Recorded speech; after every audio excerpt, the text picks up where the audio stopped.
Welcome back, Mighty Vandals, to Tubs at the Club, your University of Idaho affiliate on the Big Sky Podcast Network. I'm your host today, Bryan Marceau, joined by producer. I can call him the producer seducer now that Martin's not here. Dallas Hammer in the background. Dallas, how's it going in Spokane? Hey, it's going fine, but nobody cares, Bryan. We have a Vandal Athletics Hall of Famer on the show today. Nobody cares to hear what I have to say today. Hey, guys, spoiler alert. We called in a heavy hitter to help us out. We have to talk about the volleyball article, the allegations against volleyball head coach Chris Gonzalez. But before we get into that heavy topic, Haley Janicek, you're an expert in field of volleyball because you, unlike us, have background playing volleyball and coaching. Haley, can you introduce yourself to listeners who look? Gosh. Your husband Matthew was part of the connection. You know, Matthew's a longtime listener, which makes you a incidental listener, I guess. But Haley, tell everyone who you are. Gosh. All right. Well, my name is Haley. I'm going to go with my maiden name. My husband's going to hate me for this one, but I feel like I'm known more in the Vandal community as Haley Larson.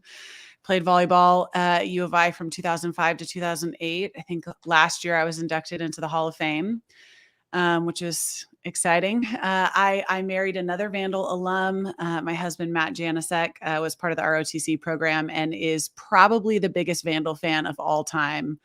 And he thinks that I'm basically Taylor Swift for being a guest on this podcast today. And he's right. Hey, funny story for you. Well, you might know this, Haley, but funny story for listeners. Way back when the Tubs Patreon, patreon.com/Tubs of the Club was first started, there were shirts promised to people who joined at the $19 level, which Matthew did. Full disclosure, the people who ran the show never made good on the shirt promise, so we did. Matthew was uniquely the hardest person to get a hold of to make sure he got his walk-on apparel shirt. I not only went through Twitter, not only went through email multiple times, not only through Patreon, I hand wrote him a letter saying, Matthew, I'm trying to buy you a shirt. Tell me your size and tell me which one you like, which hey, finally got a hold of him. Shirt came in, but that's not important at all. Here, look, we're all here. Yeah. We're going to talk about, and I got to put everyone on the shelf for a second so that we can just lay out the case. So Scott M. Reed of the Orange County Register published a lengthy article. By the way, hey, here's the article. You guys are going to hear me ruffle pages once in a while. Printed out, this was 31 pages, 10-point font. So this was a thorough rundown by Scott M. Reed. It covered allegations from players and University of Idaho staff against Chris Gonzalez. He's been a volleyball coach for 2 years. These allegations cover 2 separate years. I'm not going to go through the whole article, guys. You should read it on your own because it runs through how some of the stuff we're about to hit on is not new for Chris Gonzalez. It has followed him from other places, but to go over the Idaho end, which is why this is a story. So Chris Gonzalez, he became volleyball coach in 2022. He's coached for 2 seasons. He has made Zach Kloss look like a genius. The Chris Gonzalez record over 2 years is 5-51, including 1-31 in Big Sky play. So on its face, his hire has been a catastrophe. He could have been the best behaved person in the world. This hire is a catastrophe right now. 2022 goes 4-24, 1-15 in Big Sky play, but hey, it was his first year. Well, after 2 years of running the show, Chris Gonzalez improved Idaho to 1-27 this year. Not an improvement. 0-16 in Big Sky play. About 2/3 of people who've joined the program since Gonzalez became head coach have transferred out because of a lot of what you're about to hear. So the basics now in the 2 years Gonzalez has been here. So over both those seasons, Chris Gonzalez has been accused by numerous, this article cited 9 players, 6 who are currently on Idaho's roster, 3 players who used to be on the roster, and a university employee. But some of these allegations that span 2 years hit on more than 9 players, including people from 2022 who are no longer on the roster, and more than 1 staff member. But over those 2 years, Chris Gonzalez has been accused of physical abuse, including targeting specific players for physical abuse, pushing players to the ground mid-practice has been cited multiple times. Bullying, including targeting very specific players daily, pressuring injured players to play and train against orders from the University of Idaho's sports and medicine staff, training strategies leading to, and I'm quoting, dozens of avoidable injuries from overtraining or from ignoring instructions from doctors, trainers, and sports biomechanics expert relating to the team, regularly depriving players of food on road trips, or what you could broadly describe as being extremely withholding of food in a way that is not okay for what university athletes need. 9 current players cited constant hunger and routine time during matches and practice while feeling lightheaded, dizzy, suffering tunnel vision, and often on the verge of passing out or blacking out while playing due to lack of food. Pressuring sports medicine staff to share confidential information about players' weight. Now, that's over 2 years. At different times, different players and different staff members have turned this into different people at the University of Idaho. So in 2022, 8 players, including 5 starters, signed a grievance list against Gonzalez and sent this list to Golick. The list included a bunch of stuff we referenced above, like nutritional issues, disregard for player safety, mental abuse, and Chris Gonzalez relying on fear and intimidation to coach. In addition to this grievance list, 3 other players met with Terry Golick in 2022 to discuss the concerns specifically. The 3 women wanted to meet as a group. Golick would only meet with them individually.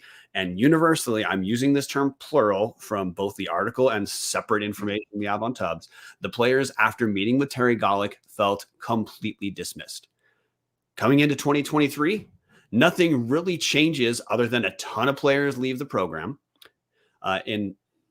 During 2023, players submitted an 8-page complaint to the Office of Civil Rights and Investigations detailing 80 instances of verbal/emotional abuse, physical abuse, intimidation, and harassment.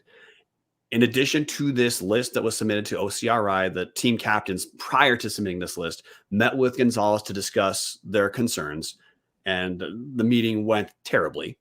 OCRI, that's who the players turned this list into, has contacted Terry Golick, Chris Walsh, who works in the athletic department, and Dean of Students Blaine Eccles, who met with players on October 30th. The athletic department's not in charge of this investigation. It was already being run separately by OCRI. And at this point, OCRI is going to take about 6-ish weeks or so to have any sort of initial report out of this investigation. The athletic department has not commented publicly because I don't think they can on an investigation being run out of an entity that is not the athletic department. Although just today, emails have been released saying that part of the, which Haley, we're going to throw it to you in a second, part of the reason why there's been as long a gap in time for this investigation as there is some of the players in 2023 asked for a complete investigation to take place at the conclusion of the volleyball season. But at this point, this is now based off reporting from Trevin Pixley.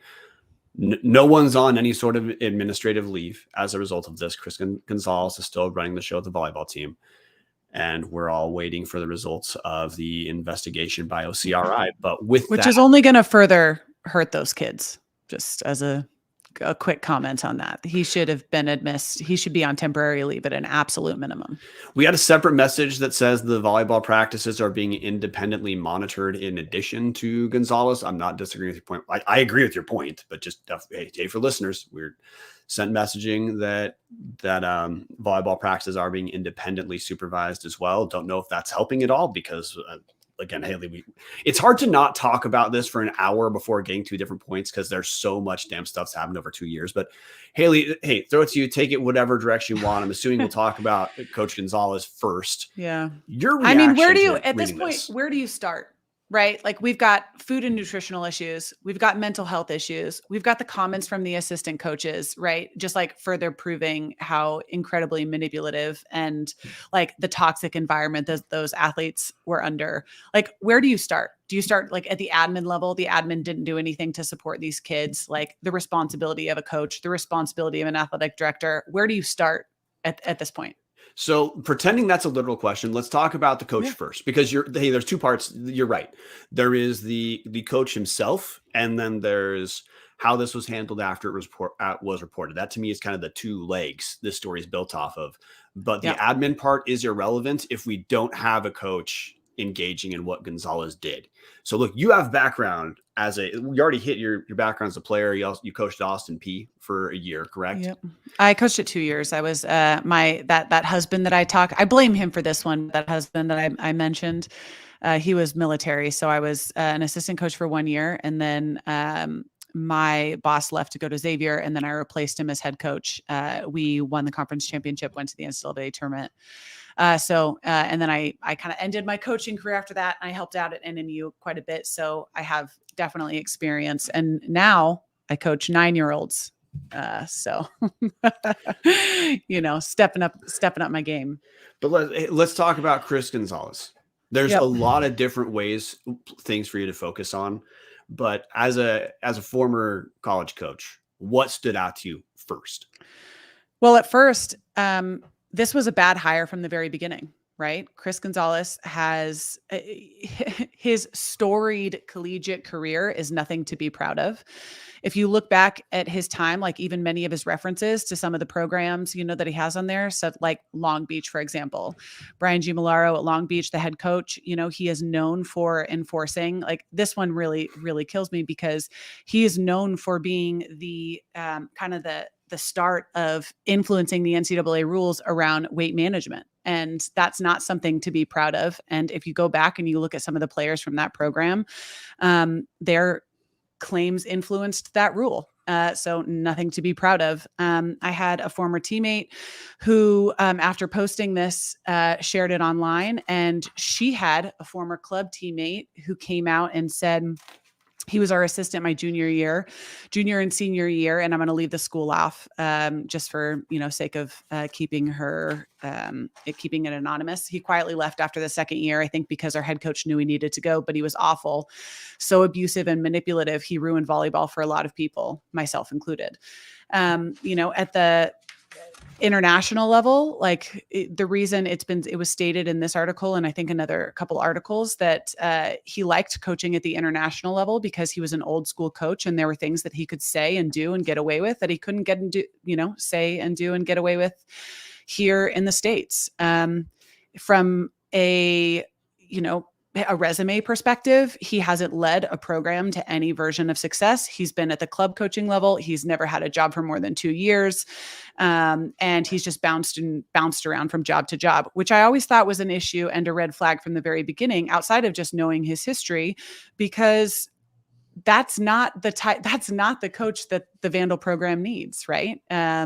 Moscow is a community. The athletics department is a community. The reason why the Vandal volleyball program had such a successful history is because Debbie Buchanan had raised her family there, was there for 20 years. And that's the type of coach, that needs to be a Vandal. And Chris Gonzalez was going to use that program as a stepping stool.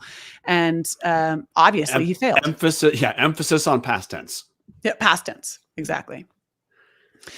But yeah, I mean, it's a bad hire, and the unfortunate thing here is that there are some names on here that I highly doubt that Kelly Sheffield actually gave his seal of approval on this one. I really have a hard time believing that. He's actually known as being a pretty staunch coach and a hard-headed guy. And I wouldn't go as far as saying not well liked, but he's known for for being a, like, I don't know if I was maybe a heavy hitter. And I have a really hard time believing that Kelly Sheffield gave his seal of approval on this hire. Yeah, so we'll hit. That's something I'm just going to bring this up and then get back to admin in a second. My understanding is this was a Terry Gollick solo hire, this was not like a committee. So hey, Crewhead 76 in the comment section. To my knowledge, there was no committee. Crewhead 76 in the comment section saying, how did this dude get hired if due diligence was followed? I got to tell you, it sounds like the due diligence you would expect for background wasn't. I mean, his bio wasn't even 100% complete on the university website until after this article. Like his experience at American University, which was not positive, was not included. And there's a lot of women who wrote to Terry after the hire from multiple schools that all detailed essentially like, hey, this is what Chris Gonzalez does. This is what he's going to do here. But let's hit a couple. I want to hit a couple things specifically relating to the like physical treatment of the women. So look, I teach, and the way that you work with students today, it's not the same as it was 10 or 15 years ago. Mm-hmm. There's a discussion to be had about how much of that has moved in the correct direction. The number's not 100%, but it's not 0% either. Multiple instances of pushing girls, pushing women, I apologize, of pushing women during practice, knocking them down, whether he's attempting to make an alleged point like assistant coach Bastuba referenced. That's actually really shitty defense anyway, but physically putting your hands on women to push them out of the way and knocking them down. Obviously not okay. Brain dead stupid. Like, don't know if the dude thinks he's Bobby Knight, but look, that wouldn't really, I don't think that even fly in basketball now, but especially working with women. No, absolutely not okay.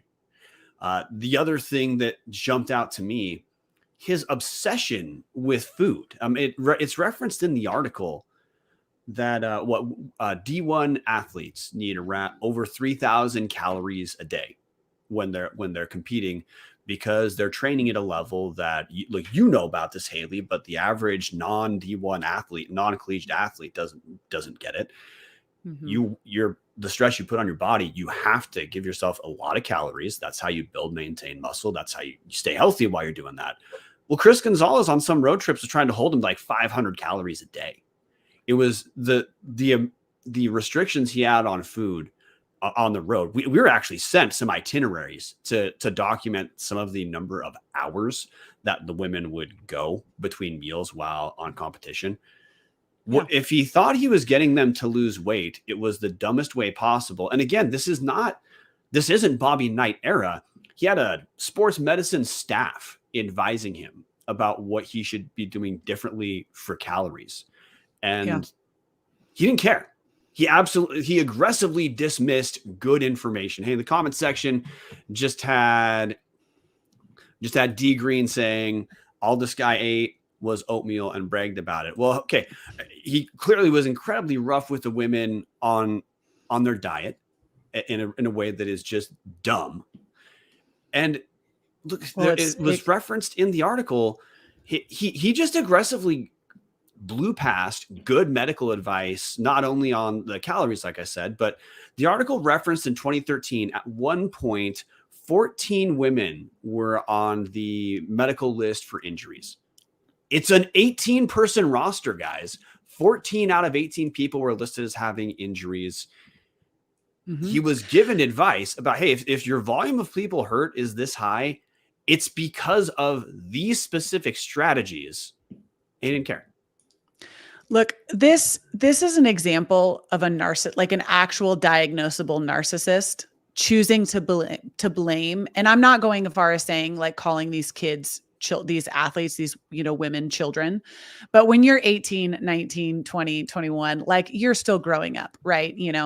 He's choosing to blame athletes for his lack of coaching ability, right? He's choosing to say your body type isn't good enough. You're too thick to jump. You're too this to perform. The 2022 season, I ended up having a conversation with a player, again, going to keep her anonymous. And her family actually approached me and asked if I would talk to her following the game. When I was the head coach at Austin P, like I said, I ended up having to leave after a good season because my husband was military, just came home from deployment. So I was lucky enough to stay on and actually help them hire the new coach. And after a year, he was let go because of very similar things that happened here. The difference is that the athletic department actually acted in the appropriate way, right? They took the player's allegations seriously. He was removed after a single season.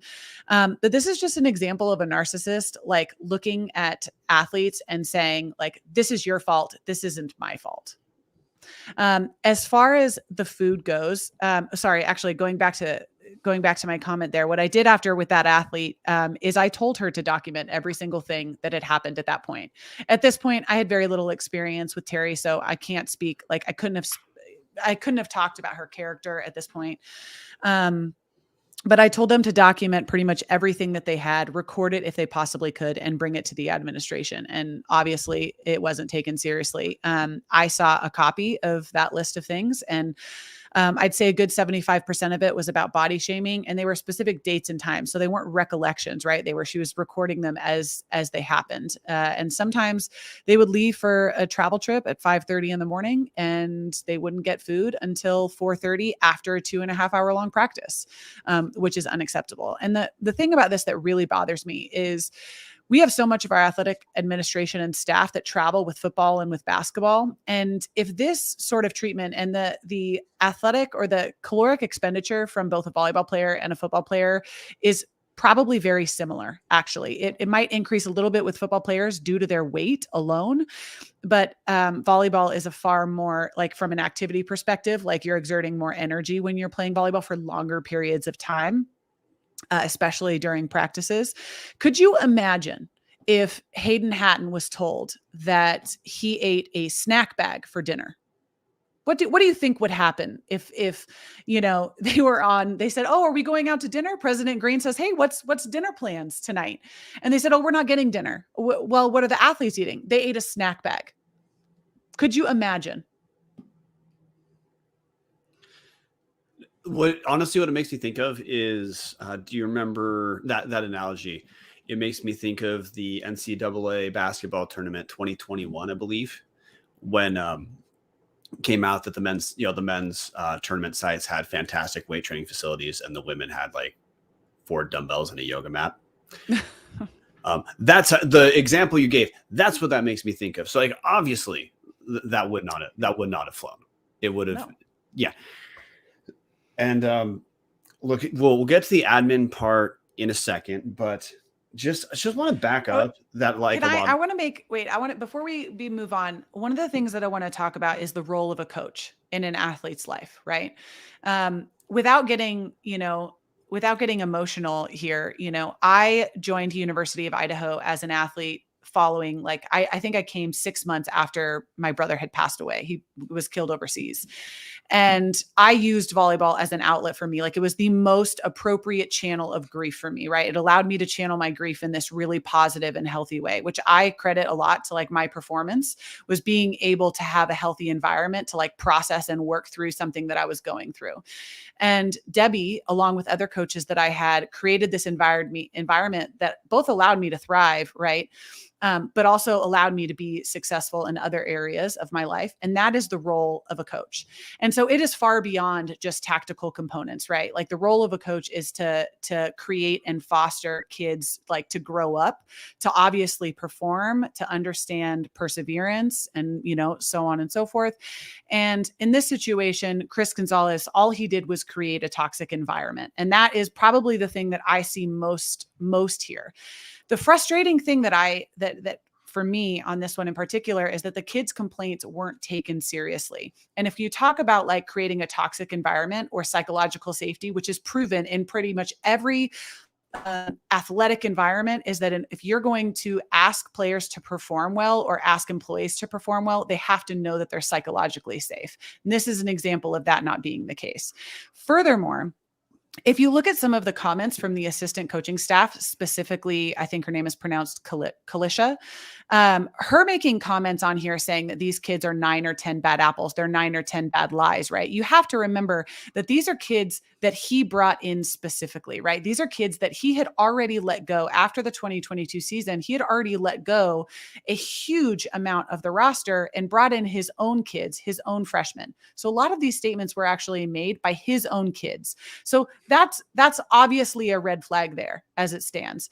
But if you look from a cycle, for an assistant coach to say something like they were peeing down their legs, right? You have to pull up the exact quote. For an assistant coach to say something like that, that is, I mean, I don't believe she's coaching anymore. If she was, she just shot her entire career, right? Like, just killed her entire career by saying that. That's an immature person stating things like, again, putting the blame on athletes rather than taking the recognition, like taking responsibility as a coach and as a mentor that they should not be. Yeah, I want to hit a couple of her quotes. Let me Sorry, jump. Dallas, Yeah, you jump in. I got the quotes here pulled up. The first one: our first match, they were peeing down their legs on the court because they were so scared. That's what Gonzalez had to deal with all year. The other one I wanted to jump in with was they're trying to ruin his name. These allegations are lies. I don't care if it's 9 or 10 girls making them. If it's 9 or 10 girls, it's 9 or 10 bad apples. It's 9 or 10 lies. Again, as Haley said, these are coming from girls that were recruited by Gonzalez for this program. Yeah.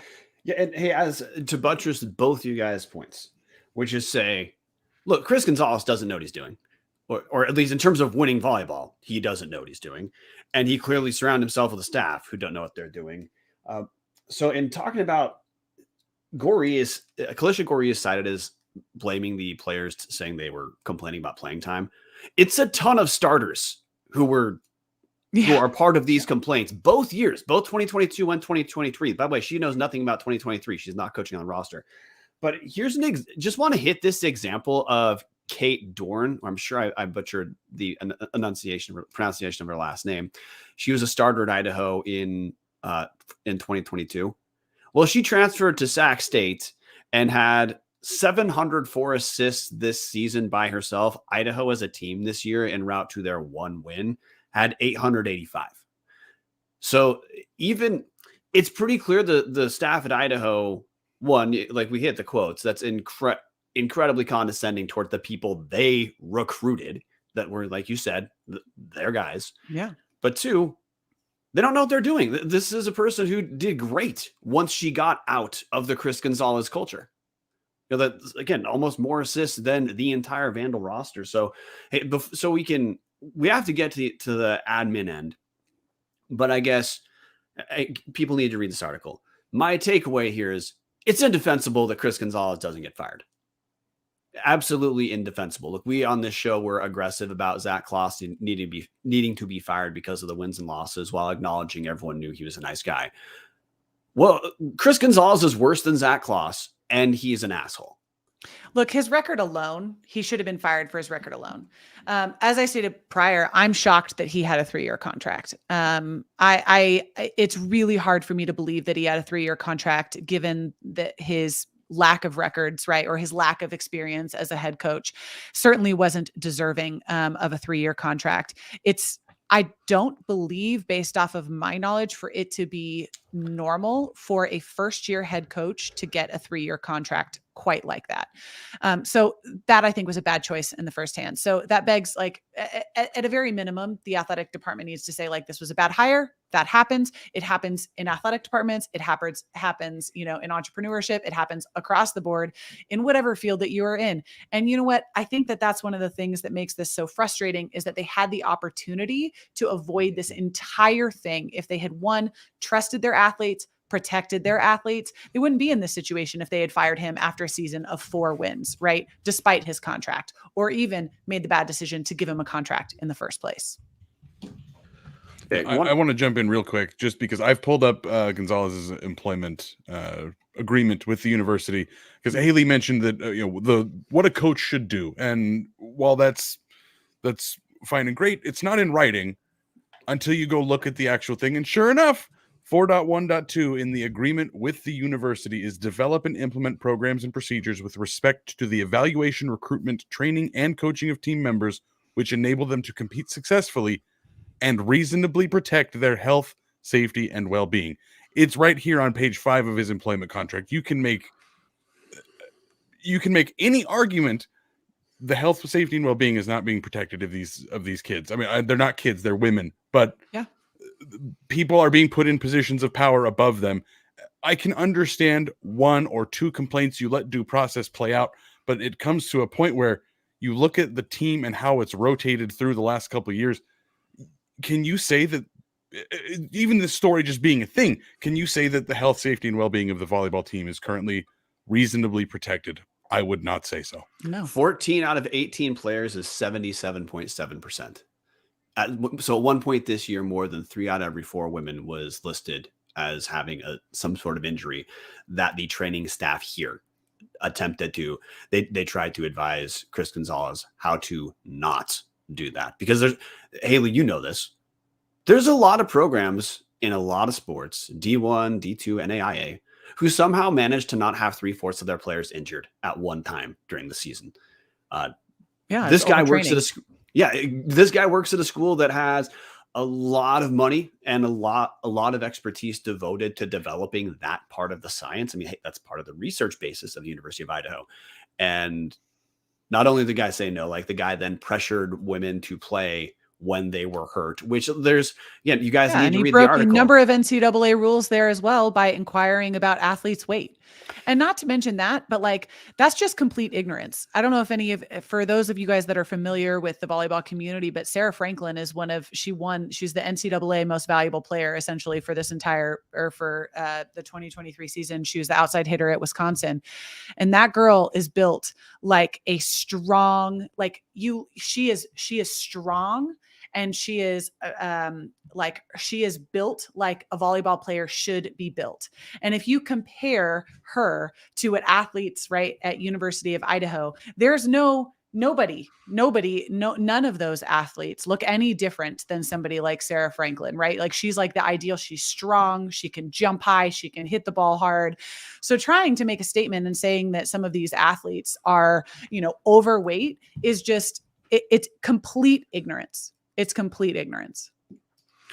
Well, yeah. And look, the article documented people who played when they were hurt, when they shouldn't have, who then, of course, exacerbated their injuries further. Yeah. And this happened at multiple schools. University of Idaho is clearly not the only place he did this. It's just what Chris Gonzalez did.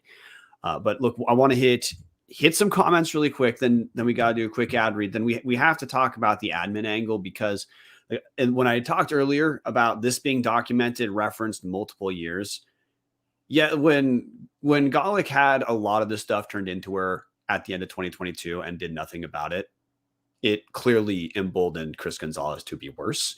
And then when Chris Gonzalez was talked to in 2023, the article documents the women saying when Gonzalez was approached about the 80 instances on the grievance list, his response was to turn the discussion around saying, why are you so selfish, to the players who just, I don't know, like don't want to be treated in like a purposefully terrible, as dumb as you possibly could, as far as building athletes, building people kind of way. But in the comment section, we've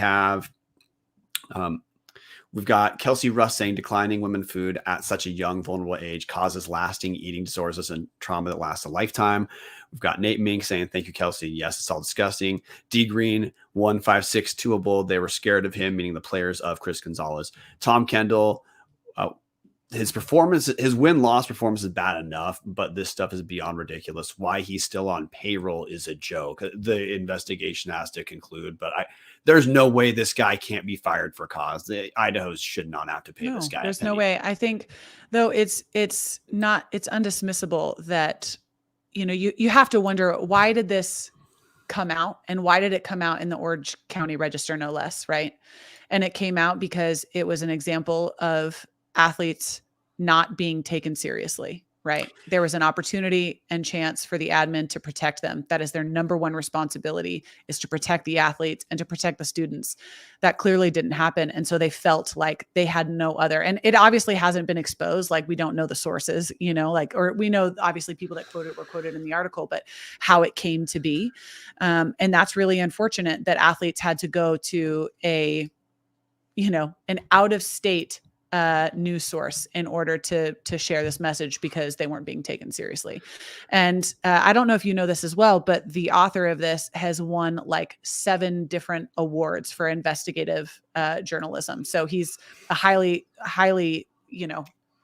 representative, he's obviously good at his job. Yeah.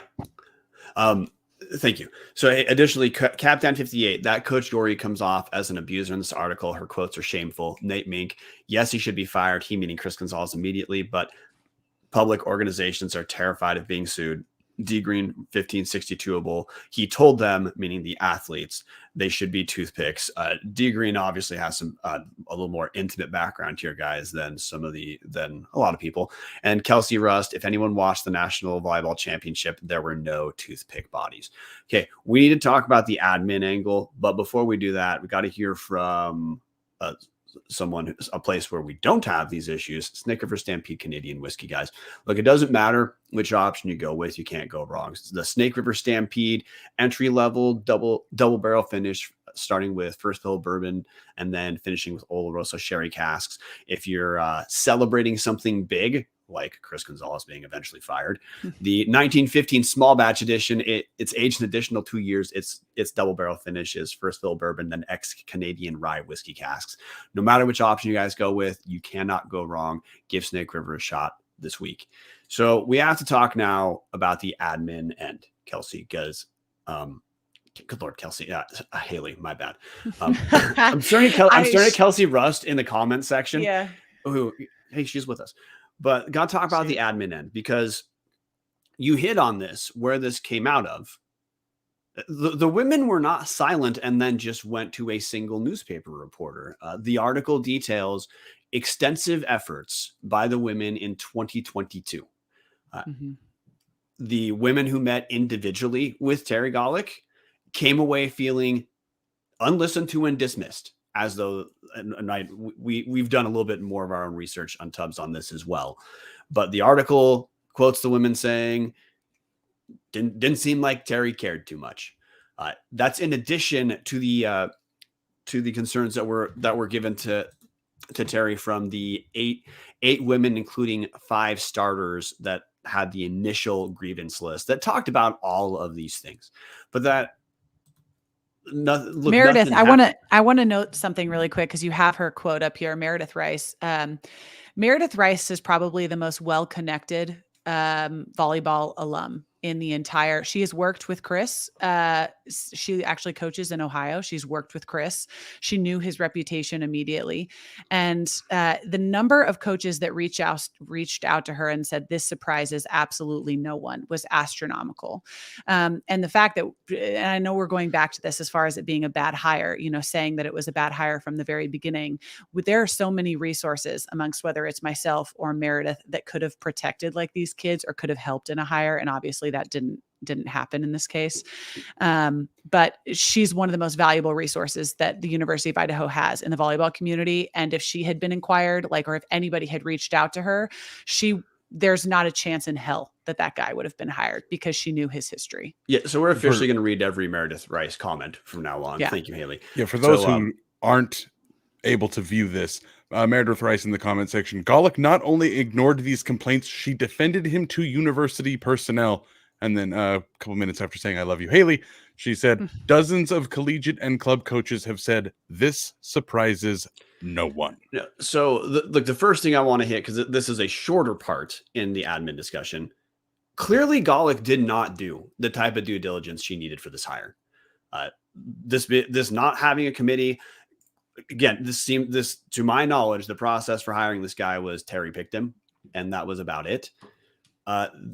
It's hard for that part to me here for it to have gone any more wrong than it did. This shooting from the hip, that's not what happened with either basketball coach. That's not what happened with the Jason Eck hire.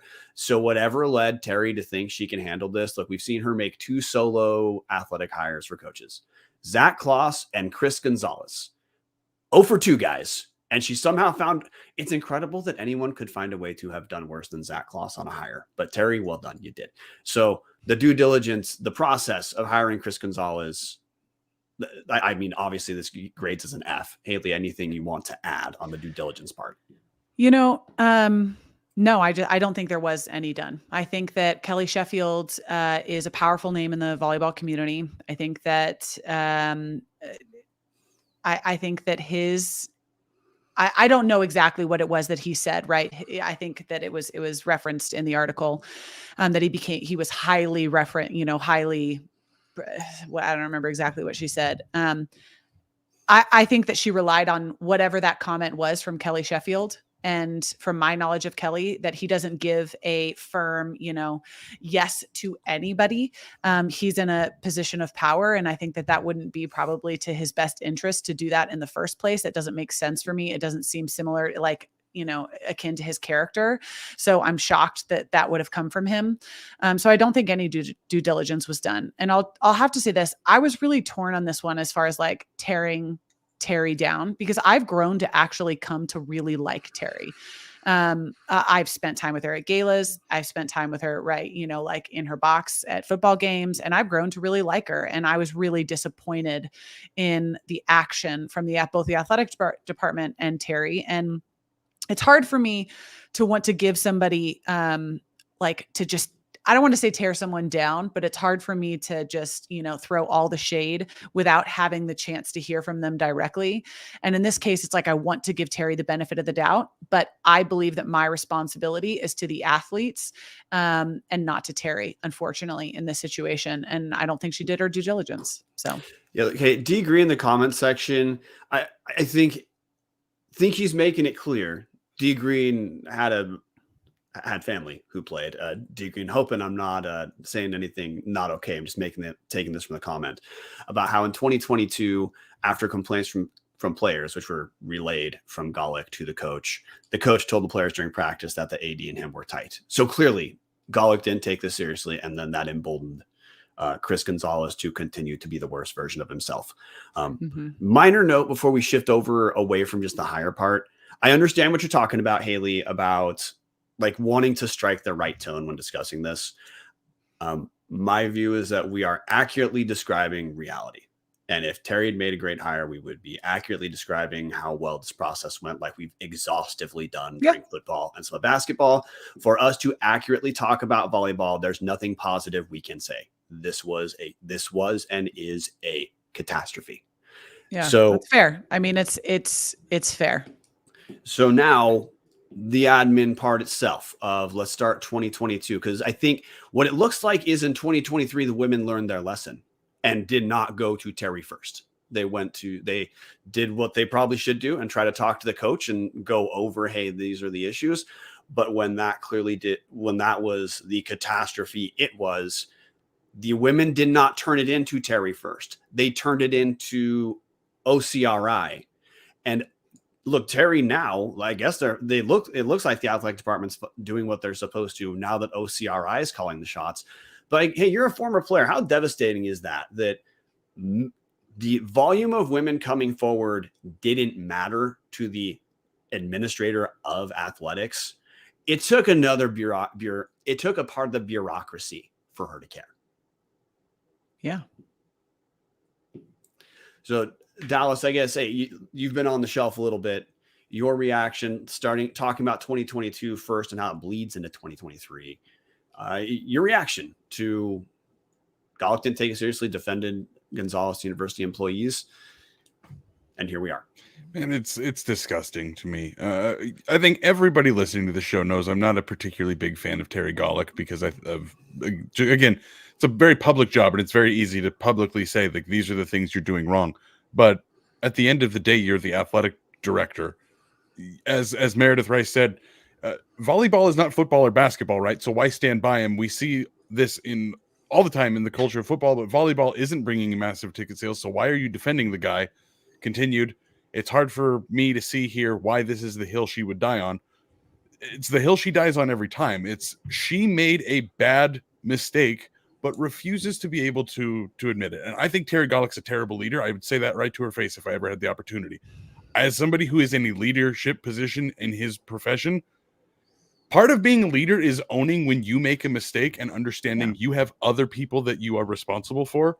The fact that the girls went to someone else in October of 2023 because they couldn't go to the athletic department, that says everything you need to know about what I think of the athletic department right now. It's unacceptable. Yeah, well, we just got some messages today released of the athletic department or the university making any sort of public comment about this, which is just to say they take these allegations seriously and are, wanting to let the process take its place. I just want to bring this up. The university has hundreds of thousands of dollars and in salary and benefits related to communicating with the public. And it took this long to string together 3 brain dead paragraphs to send out so people could at least, so that vandals could at least know, well, I guess the university is willing to acknowledge that extensive allegations of abuse and mistreatment have been made for 2 years. And now we finally have something. So yeah, Dallas, I'm 100% with you on here. The administrator's response was far too sclerotic. We're now at a point where, since at least I actually feel good that OCRI is the one in charge of this and not athletics, because it, again, at least athletics appears to listen to other members of bureaucracy, not athletes. And something is happening. The timeline of the article said it's going to take about 6 to 9 weeks for the investigation being run by an completed by an outside attorney to finish. So we have to wait, but hey, Chris Gonzalez is on no sort of admin leave. Yeah, which should be at an absolute minimum. I mean, the fact that they're making those athletes go to practice or even engage with him at all while this is happening is completely, I cannot imagine being one of those athletes and having to be near or around him. I have several examples from athletes that said, they manipulated them in ways that said, if you ever say anything, if you tell another person that I said this, we'll never speak to you again, or we'll take away your playing time, right? Like, they were very manipulative. So the fact that that happened then, I don't doubt that it's not happening now. And I think the hill that I want to die on here, right, is that I don't make claims that being an athletic director is difficult. Between raising money or engaging with your donors. There's a lot of things that, finding a new name to go on, the dome, whatever the case may be. I don't make a claim that it's easy, but the first and most important and the thing that Terry should care about more than anything, above all, as well as the rest of the administration, is the protection and well-being of the student athletes, which provides them their job in itself. Right. And so that obviously didn't happen in this case. And I think that is the most unfortunate thing. As Meredith said, the fact that this was done by a woman who should be supporting other female athletes is even more disheartening. And as she quoted here, Meredith nailed it, a Title IX expert, a professional like Terry Golick should have had all the training to handle this sort of issue. And it got fumbled bad. Yeah, Meredith Rice adding, not being on leave is dangerous approach, monitoring practice. How does this help investigate the past? Well, hey, Meredith, the answer, but at the literal level was to do nothing. It does absolutely nothing. One thing I want to add is, hey, Haley, you talked about potential leverage the coaches brought up with women, about loss of playing time, stuff like that. Well, hey, we know when players transfer, their current coaches do act as references when other coaches are checking in on bringing them in. Mm-hmm. So if you're a Vandal volleyball player, your team just won one game, even though there's evidence of when people leave Chris Gonzalez, they do well. But even if you want to transfer now, he has complete leverage because, hey, he's not on any sort of public leave. So you are still a little bit beholden to things working out for Chris Gonzalez. As Meredith said, Chris Gonzalez has a terrible, terrible reputation in the volleyball community. And while that may be true that he does technically have leverage, he doesn't have any sort of authority or respect within the volleyball community. So I agree with you. In theory, that's true. But I also don't think that any coach worth playing for would listen to what that guy has to say. Okay, I'm happy to hear that. I'm happy to be wrong on that. And Meredith Rice saying not many college coaches would listen to him. In fact, I'd be surprised if they would even call him. Okay, happy to hear that. The situation still sucks. So I guess from here, we're going to sit and wait and find out what the results of the investigation are from OCRI. But I got to say, one of the things that I think a ton of people are waiting for is what happens to Terry. Because I want to wait until the actual investigation says what probably should have happened, because there's some stuff we don't know. At this point, we know it's awful. We know something should have happened. We know nothing happened. I guess when the investigation comes out, I am hoping that we see decisive action, decisive accountability for Chris Gonzalez for sure. I want to hear about it in relation to Terry. I don't know exactly what that means because we will find out what areas she potentially was negligent in as a result of the investigation. But I got to say, I don't know how Terry could do this and not have some version of a public reprimand at the very least. I don't know how. Yeah, I mean, honestly, in the context, the chat has been going off about it a lot. It's not a great look when Idaho's previous athletic director was fired for a semi-similar situation and a Title IX violation, and then a Title IX expert was brought in specifically as almost a counter to how the Rob Spear regime ended. And the discourse is strong in the comment section. A lot of people think this is worse because there's way more people involved. Well, there's a lot more mental and physical harm that was involved here as well. Here's the thing. I feel from a moral perspective that had Terry come out, or maybe Terry chooses to come out and says, you know what, I made a mistake. I screwed up. I'm not sure where my thoughts would be at if she came out and made a bold public statement, fell on the sword, apologized. Because like I said, I've grown to like Terry. I'm not ashamed of that. I've grown to like her. I've enjoyed spending time with her. I think that she made a mistake here in both the hire and the actions and the treatment of the athletes, right? I'm not obviously defending her in any of those things. But this right now, like this is ultimately in OCRI's hands and President Green's hands, and in Title IX's hands. And I think it's important that as many people as possible who have opinions on this, like make it known that this is not acceptable behavior from a university that they either donate their money to, attend games at, so on and so forth. Yeah. So I guess a different way of saying that is if you're a vandal, which if you're listening to the show, you probably are. We had a guest who off camera one time described his allegiances to vandals, not the institution. Guy got his degree, but at this point in his life, he supports vandals. That doesn't always mean supporting the institution. The women who were treated terribly are vandals. Some of them were vandals and they left because they should have, because it was the right call for their lives. But the people who were treated poorly here, they are and were vandals. If you want to support vandals in this way, well, you don't get to support the institution at the same time right now. So what I think people need to do, continue emailing Scott Green, make sure that that the university knows there's a lot of eyes on it. Hey, our live view count is 71 right now. It had been over 80. People care about this, guys. This is not a story of, hey, it's a minor thing, but like, hurry up, guys, talk about football. People give a shit. You need to keep emailing Scott Green. People need to make it clear that resolution has to come. It has to be public. And the answer cannot be, there was nothing wrong here. Also, the time has to change. Honestly, I'm sick and tired of hearing people talk about be like, oh, football. Like the data shows that women's sports is doing immeasurable things right now, right? Women's sports are going to be the future of sports, bottom line, right? Like the number one athletes right now, as far as sponsorship deals that they have with large organizations are led, like it's like 8 out of 10 of them are women, right? Women's sports can and have the ability to produce massive numbers. Just look at Nebraska, right? Like Nebraska breaking the all-time world record for number of females who attended number of attendees in a volleyball match. Like that's immeasurable. Like women's sports are capable of doing so much. So trying to dismiss women's sports as being second to men's sports is absolutely asinine because it's clear that they're capable of a lot of things.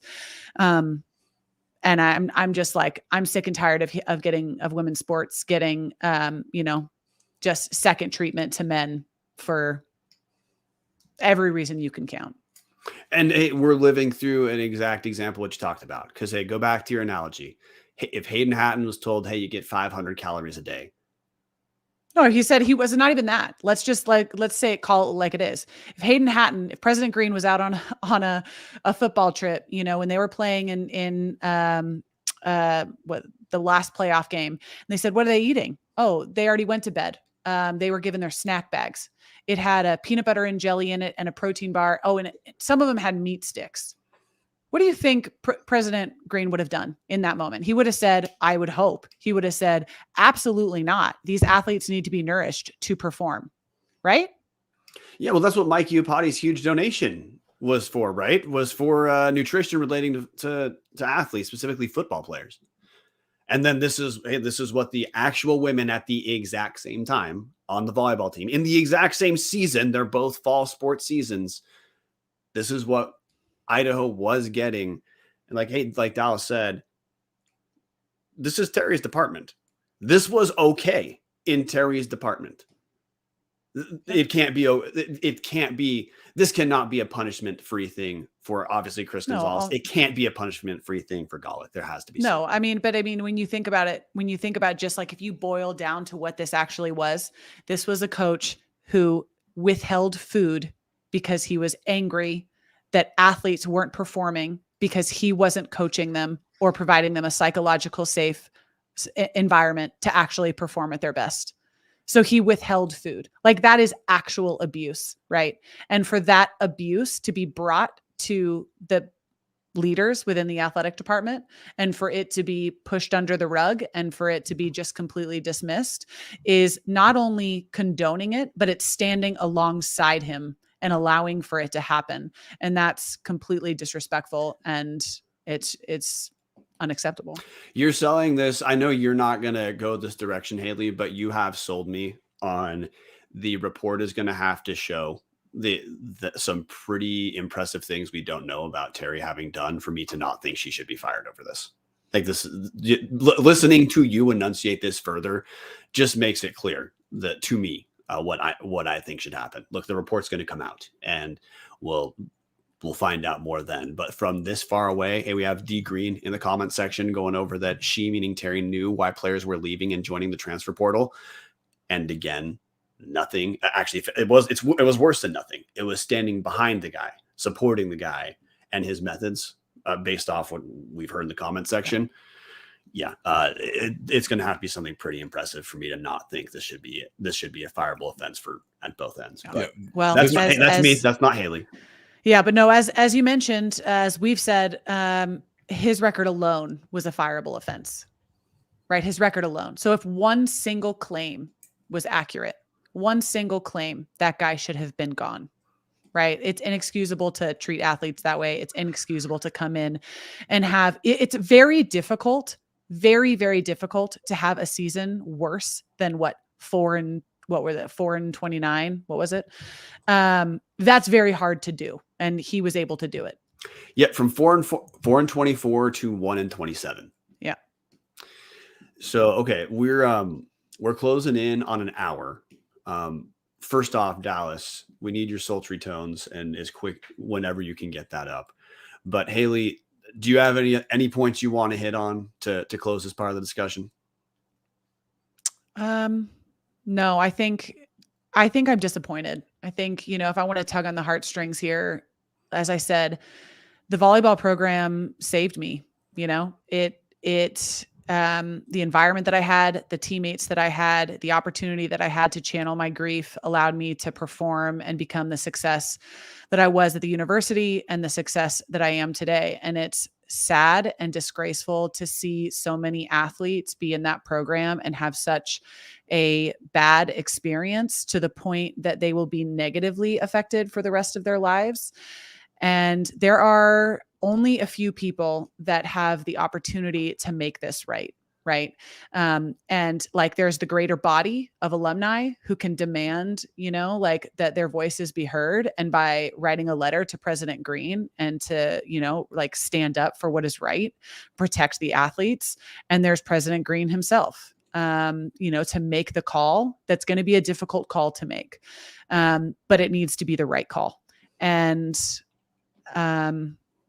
yeah, I think it's sad. I think the other thing I want to say in closing is that I really appreciated your comment on us being vandals, right? I've supported the Vandals when they've been not great. I don't support the coaching staff, right? And I don't support the athletic administration, though several of them are my friends and I consider them friends. But it's the athletes that I it's the athletes that I feel responsible to. It's the athletes that my teammates feel responsible to, and the responsibility to protect. I appreciate y'all giving us the platform, or giving me the platform to have this conversation. But I'm a Vandal for life. But I'm not going to be able to, it's very difficult to support the athletic administration when the athletes aren't being protected by them, which is their number one responsibility. Well, right. It's difficult. Again, the only reason I enunciate this is just because, to me, like, we try, and Haley, you've without planning, you've done this on the show. We try to make it very clear: when things go well, you should be an enthusiastic, excited supporter. When things are going wrong, it needs to be fixed. And we need to not have the waiting around, doing nothing, allowing Chris Gonzalez to do what he did for as long as he did, negatively impacting as many young women's lives as he did and is still doing while not on leave, while having no public ramifications of any sort for what's happened and is being investigated. So we can't talk about this without being down on the admin, on the leadership, because the leadership has failed. How do you positively talk about failed leadership in this regard? You don't. You either don't talk about it, or you describe it the way we have. You don't. I mean, the athletic department had the opportunity to do the right thing at the end of the 2022 season. Right. That's the bottom line. Yep. And there's consequences, and, there's, actions and consequences. The action was that information was dismissed, that the athletes weren't protected. Right. And the consequences are that the athletic department is getting a negative light shined on them, because the athletes felt like they had nowhere else to go, nowhere better to turn than to an outside news source, which is unfortunate and unacceptable. And hey, one thing that I hadn't hit on long enough, I keep saying that because there's new facets that happen every 2 seconds, but I want to just think about the lived experience of the athletes for a second, because look, if any of you have ever been in a workplace situation where you feel like you have to start documenting everything, that is stressful as hell. Well, these are young women who did this. A lot of people had to who turned in these reports were young in terms of being a college student. We had a lot of very young women who are having to work with someone who is treating them terribly, having to document everything. And when you have to document virtually everything, I know this from my own experience, it is unbelievably stressful to now feel like, sweet, if I'm documenting this stuff, I don't get to screw up in any way whatsoever. Now, for me to have someone who's treating me terribly, maybe face any ramifications, or maybe have anyone listen to me in spite of having that time of people not listening to the Vandal women, then you potentially feel like you have to be perfect. That is an unbelievable amount of stress to have to deal with, in addition to your academic duties, in addition to your team duties, in addition to having to perform for the guy that's treating you as terribly as you can. So I just want to say for 2 seconds, for all the Vandal women who are still on the team, for all the Vandal women who were on the team and made the correct choice to get away from Chris Gonzalez, this doesn't fix anything. I'm sorry. That's what you guys lived through. I wish it was different. And it's incredibly impressive for the people who stayed and are still playing. It's incredibly impressive for the people who were able to turn the page and move on. Because no matter which of those options was the choice, neither of them are good.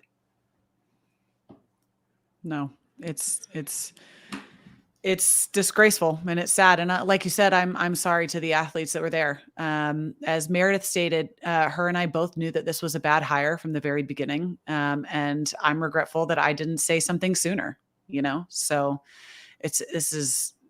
there could not be a more worse situation. But I think, in closing, remember that coaches can be the single most important or impactful person in an athlete's life, right? And they can encourage them to become the best versions of themselves. That's why so many athletes are high performers outside of the court or the field or whatever it is that they're doing as an athlete.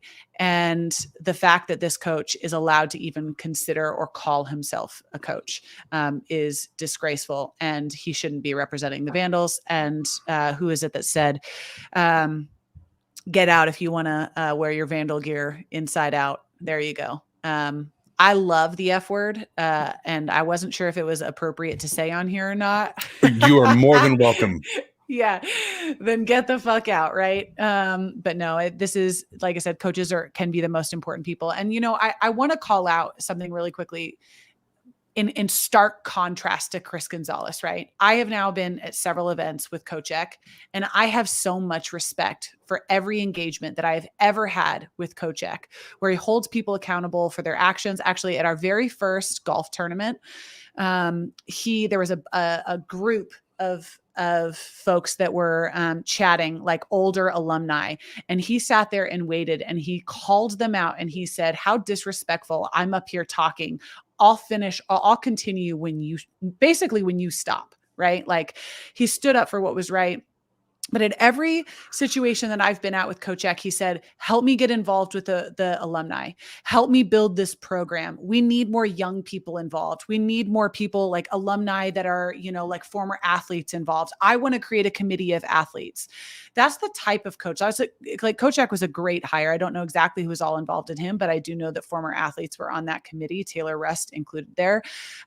But coaches, like, that is the power. Coach Eck has the power to come through, right, and change a program, because he is like building up these athletes, creating a program, involving the alumni, right? That is an example of somebody who was ready to take over a program.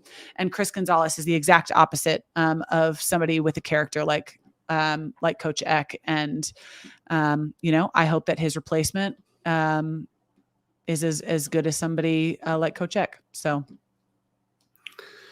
Okay, Dallas, we usually do a reversal. I think tonally we don't need to. I think we can just let this show. I think we just invite Haley on for a happier episode at some point, and we hit the reversal there.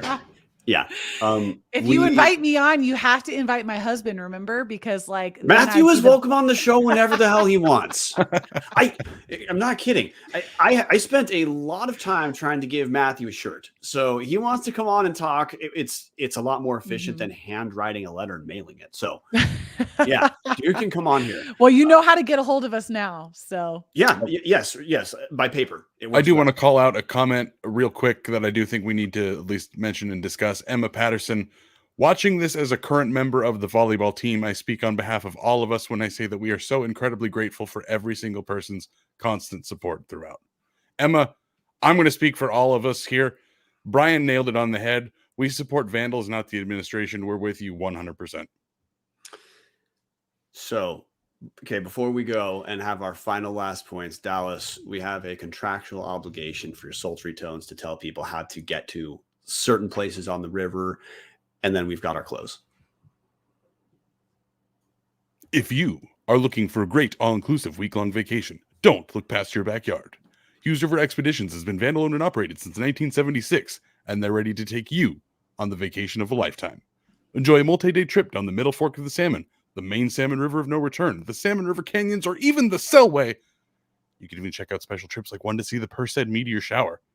Camp on pristine beaches, run amazing whitewater, hike scenic trails, spot that wildlife, soak in the beautiful natural hot springs, and as I'm always telling you guys, fish the most remote stretches of river in the entire USA.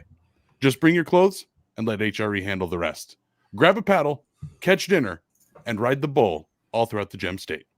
Call them now at 406-540-4450 or check them out at hughesriver.com. In closing, guys, what I think Vandals need to do, we already talked about email the president. Share the shit out of this episode. This is our first standalone volleyball episode. There has not been that much additional media coverage since the initial article. We cannot let this die. If we want to build pressure for something to be done, people need to know what the story is. People need to read what Scott M. Reed wrote. They need to, and again, share the shit out of this episode. We need our obligation as Vandals is to people, our obligation to people like Emma Patterson is to not let this story die. Another really good resource, I actually reached out to them on this topic, is The Hidden Opponent. The Hidden Opponent is a platform that was started by a volleyball player named Victoria Garrick, who played at USC, who had a lot of mental health. She suffered with depression and anxiety. And actually, The Hidden Opponent actually came out and just asked, after I had sent this to them on their public Instagram, for athletes to, if they're willing to be interviewed on the negative effects when they speak out against a coach. I would encourage any of the athletes that have ever experienced this to reach out to The Hidden Opponent. They're massive advocates within the NCAA. They have a huge amount of authority, and I would encourage you to reach out to them on this topic as well, because they offer support and I think are a very good resource. And Emma, I don't know if you can see, I have a ton of my former teammates in the chat right now. There's Amanda Moore, Kelsey Bushka, Meredith Rice, Kelsey Rust, a ton of the girls that were there when I was older. And we are all here for you. As they said, we're Vandals first. Please reach out to us. We're here to support you. We want to work through this with you. We want to be more involved alumni. We care about you. And we're going to fight this fight with you, girl. And hey, Haley, before we sign off, if players do what you just said, that and they reach out, try to get a hold of you, what's the best way to get a hold of you? You can DM me on Instagram. I think I'm at Haley Janney. Apparently Twitter too. I think I threw my Twitter handle up there. I'm getting more active on Twitter, you know. You can reach out to me on Twitter too, or Instagram. Okay, Meredith Rice saying Volley Talk is a big volleyball platform. Post it there. They have a Chris thread as well. Okay. Yeah.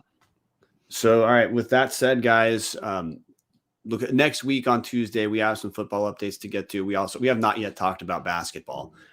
So we on Tuesday we'll get us caught up on basketball. And of course, hey, as news comes out about volleyball, we'll be covering that too. But until then, thank you everyone for coming in here. More than 80 live listeners, big deal. Haley, thanks for coming in. Just want to say this before we stop recording, having you on here was invaluable. So thank you. And anyway, guys, until next time, as always, go Vandals. Go Vandals. Hey, you guys want to know what the thing I was going to ask you, the reversal? Okay. Well, if you're forcing it, it's okay. Okay. I was going to see if you could sing the entire fight song. If you know every word to the fight song, because there's Amanda Moore. If she was on here, she'd come in hot with it. I wanted to know if y'all knew it. I know it, but I sound like a cat getting sent through a lawnmower, so I'm not gonna sing it. But in the dome, I will. If anybody wants to come up, every to me word, in the dome you know every word, thousands, right? I do know every word. Okay, but I'm not going to subject our listeners. They don't like me enough, anyways. So you're asking if I know about came a tribe from the north, brave and bold, bearing banners of silver and gold, tried and true. I'm not reading. I'm staring at the camera. Tried and true to subdue all our foes. Go Vandals, go mighty Vandals. Go Vandals, go. Fight. Of course, there's some singing there. Fight on with hearts, true and bold. Foes will fall before your silver and your you of I. The victory cannot be withheld from thee. So all bear down for Idaho. Come on, Vandals, go. IDAHO. Idaho, Idaho, go, go, go. Yes, of course I know that. Hey, I just checking, I'm just checking. Anyway. All right, y'all. Thank you for having me. Appreciate you. All right. Until next time, go Vandals. Go Vandals. This is producer Bryan doing a